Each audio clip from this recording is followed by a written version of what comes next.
Hey everybody, Rob Trout's here, Rapier Swordsman out of the United States, and today's video topic comes from one of the subscribers out there to the channel. They had noticed that when I'm parrying, particularly to the right side of my body, that I will oftentimes use the false edge of my sword rather than the leading edge like so many other fencers out there do.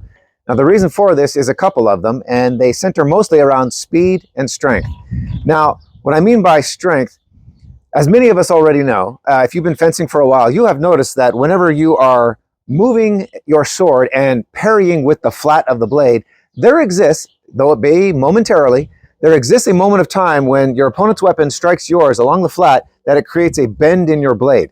Now, although this is a very small and momentary window in your defenses when your opponent is striking, it is nonetheless an existent one, and I have seen blows that land because of the fact that they were able to push the blade out of the way. Even though the sword itself didn't move, it just sort of put a flex enough in the blade to allow for the passage of that shot.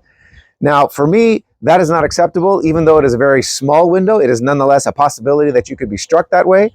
So for myself, when it comes to strength, I will move my sword with the false edge leading the way. Now, what this does is a couple of things for you.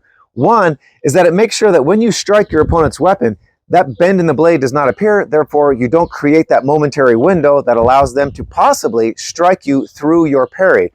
The other reason is because of the way that your sword will arrive all at the same time.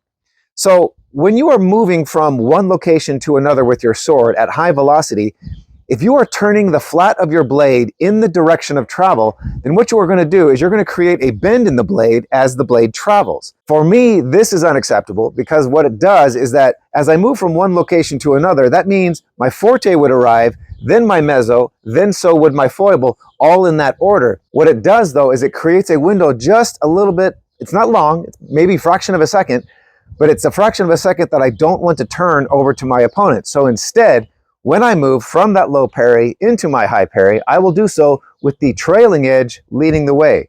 This ensures that the whole sword arrives at the same time.